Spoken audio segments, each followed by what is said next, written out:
अक्सर lungs transplant के बारे में सुनते हैं, लेकिन हमें यह नहीं पता होता है कि यह सिर्फ एक सर्जरी नहीं है, बल्कि प्री लंग ट्रांसप्लांट के साथ शुरू होने वाली प्रक्रिया है जो IPF, COPD, emphysema, Covid fibrosis, pulmonary hypertension जैसी अन्य गंभीर बीमारियों से बचाने में भी मददगार है।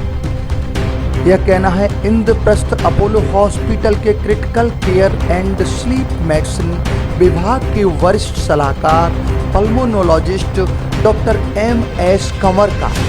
लंग ट्रांसप्लांट के विशेषज्ञ डॉक्टर कंवर ने इंद्रप्रस्थ अपोलो हॉस्पिटल की ओर से आयोजित एक इंटरएक्टिव कार्यक्रम को संबोधित करते हुए कहा कि गंभीर बीमारियों से ग्रसित रोगियों के लिए लंग ट्रांसप्लांट संजीवनी है, जिसकी प्रक्रिया में फेफड़े और सामान्य पुनर्वास के साथ साथ ऑक्सीजन थेरेपी व ECMO भी शामिल होता है।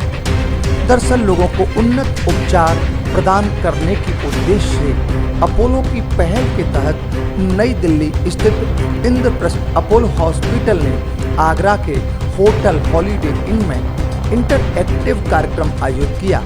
इस दौरान नई दिल्ली में डॉक्टर MS कंवर के अलावा doctor Rajesh Chawla, senior consultant pulmonary and critical care Indraprastha Apollo hospital, और डॉक्टर मुकेश गोयल, वरिष्ठ सलाहकार कार्डियोथेरेसिस व संवहनी सर्जरी उपस्थित रहे। इंटरएक्टिव कार्यक्रम में विशेषज्ञों ने भारत में उपलब्ध उन्नत उपचार के तौर तरीकों के साथ साथ फेफड़ों से जुड़ी बीमारियों की गंभीरताओं के बारे में जानकारी साझा की। Doctor Rajesh Chawla, senior consultant respiratory and critical care medicine and lung transplant, Indraprastha Apollo hospital, new Delhi. Sir, क्या पूरा प्रोसेस रहता है ट्रांसप्लांट का, लंग्स ट्रांसप्लांट का, और कितना लाइफ में क्या कहते हैं इम्प्रूव हो जाता है जो पेशेंट्स? सबसे पहले ये देखना होता है कि वो व्यक्ति लंग ट्रांसप्लांट के लायक है कि नहीं है। पहले तो उसको वो बीमारी होनी चाहिए जिसमें लंग ट्रांसप्लांट सक्सेसफुल होता है या जिसमें लंग ट्रांसप्लांट किया जाता है, जैसे कि क्रॉनिक ऑब्स्ट्रक्टिव लंग डिजीज़ और इंटरस्टिशियल लंग डिजीज़। ये दो सबसे कॉमन बीमारी हैं जिसके लिए लंग ट्रांसप्लांट किया जाता है। जब ये डिसाइड हो जाता है कि ये व्यक्ति फुलफ़िल करता है रिक्वायरमेंट लंग ट्रांसप्लांट की, तो उसके बाद एक बैटरी ऑफ टेस्ट किए जाते हैं ताकि उसमें लंग ट्रांसप्लांट के सक्सेस होने के चांसेस बहुत ज़्यादा है। कोई ऐसी बीमारी ना हो जिसको अगर लंग लगाएं और लंग रिजेक्ट हो जाए, तो वो किया जाता है। फिर जब ये हो जाता है कि ये व्यक्ति लंग ट्रांसप्लांट के लायक है, फिर लंग ट्रांसप्लांट की अवेलेबिलिटी जो ब्रेन डेड पेशेंट से होती है, जब भी ये नोटों के द्वारा होती है, जब कोई व्यक्ति ब्रेन डेड होता है उसकी इंफॉर्मेशन कोऑर्डिनेटर्स को आती है, तो कोऑर्डिनेटर्स अगर उसका लंग का साइज़ और सब कुछ फिट बैठता है तो वो उसमें ऑप्ट करते हैं कि हमें चाहिए। नोटो प्रायोरिटी के हिसाब से लंग अलॉट करती है। जब एक बार ये अलॉट हो जाता है तो वो लंग जब पेशेंट से निकाला जाता है वो 6 घंटे के अंदर अंदर ही ट्रांसप्लांट हो जाना चाहिए। अपोलो की बात करें तो कितनी सफलता हासिल की है अपोलो ने? हिंदुस्तान में ट्रांसप्लांट में अपोलो हॉस्पिटल का एक तो बहुत बड़ा एक्सपीरियंस है। सफलता के मामले में जो अपोलो ग्रुप है, इनमें सबसे ज़्यादा हार्ट एंड लंग ट्रांसप्लांट किए, जिसमें 71 हार्ट ट्रांसप्लांट और 61 डबल लंग ट्रांसप्लांट सिंगल भी किए हैं और सबसे ज़्यादा सफलता पाई है। और डॉक्टर मुकेश गोयल बताएंगे, इन्होंने तो एक छोटे बच्चे का हार्ट ट्रांसप्लांट किया है। Doctor MS Kanwar, senior consultant, department of respiratory, critical care and sleep medicine and lung transplant at Indraprastha Apollo hospital, Delhi. आज जो प्रेस वार्ता की है, क्या मेन उद्देश्य है, क्या जानकारी देना चाहते हैं?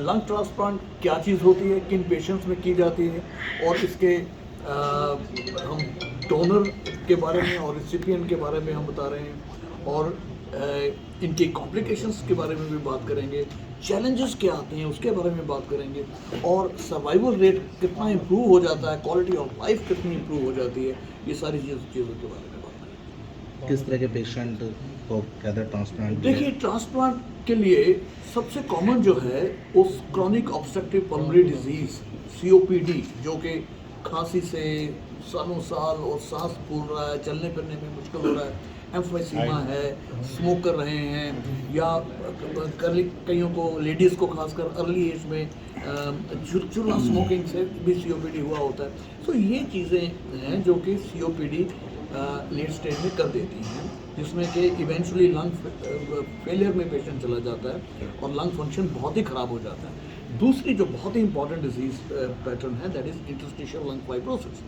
जिसमें कि लंग्स सिकुड़ना शुरू हो जाते हैं, थिक होना शुरू हो जाते हैं। हम सांस खींच के लंग को नॉर्मली एक्सपैंड करते हैं, आपको पता तो नहीं होता कि मैं सांस ले रहा हूँ, आप सांस जो ले रहे हैं यू डोंट रियलाइज। लेकिन जो IPF के पल्मोनरी फाइब्रोसिस के पेशेंट्स होते हैं, उनको एक्चुअली रियलाइजेशन होती है कि हर सांस उनको लेना पड़ रहा है, एक एफर्ट करनी पड़ रही है। वो क्वालिटी ऑफ लाइफ उनकी बहुत ख़राब होती है, ऑक्सीजन डिपेंडेंस भी हो जाती है, चलने फिरने में भी उनको दुश्वारी होती है। सो ये एंड स्टेज लंग डिजीज़ की हम बातें कर रहे हैं, जिसमें कि ऑक्सीजन भी ख़राब है और क्वालिटी ऑफ लाइफ ख़राब है, हॉस्पिटलाइजेशन हो रही है बार बार, और खर्चे उसके अलग से हो रहे हैं, और ये पता नहीं कि कब ज़िंदगी हाथ से निकल जाए, क्योंकि कभी भी एक्यूट इन्फेक्शन के टाइम पे पेशेंट को वेंटिलेटर पे जाना पड़ सकता है, निकले वेंटिलेटर से या ना निकले ये भरोसा नहीं होता। सो ये ऐसे केसेस हैं जिनको हम लंग ट्रांसप्लांट के लिए सेलेक्ट करते हैं, उनको फिर हम लिस्ट करते हैं, कई सारे टेस्ट करते हैं। उन टेस्टों में हमें पता चलता है कि बाकी ऑर्गन तो ठीक है कि नहीं, कोई ऐसी इन्फेक्शन तो नहीं है जिसकी वजह से हम ट्रांसप्लांट कर ही नहीं सकते। सो हार्ट ठीक होना चाहिए, किडनीज ठीक होना चाहिए, लिवर ठीक होना चाहिए, हीमेटोलॉजिकल कोई प्रॉब्लम नहीं होनी चाहिए, कोई मैलिग्नेंसी नहीं होनी चाहिए कहीं भी, वो सारा कुछ रूल आउट करना पड़ता है। सो ये सब चीज़ें जब हम देख लेते हैं हार्ट के, अगर पेशेंट 45 साल से उम्र है, ज़्यादा उम्र है, तो हमें उसकी एंजियोग्राम करना पड़ता है, और अगर हार्ट में कोई स्टेंटिंग की जरूरत है वो पहले ही करना पड़ता है before we decide to take him out for a lung transplant.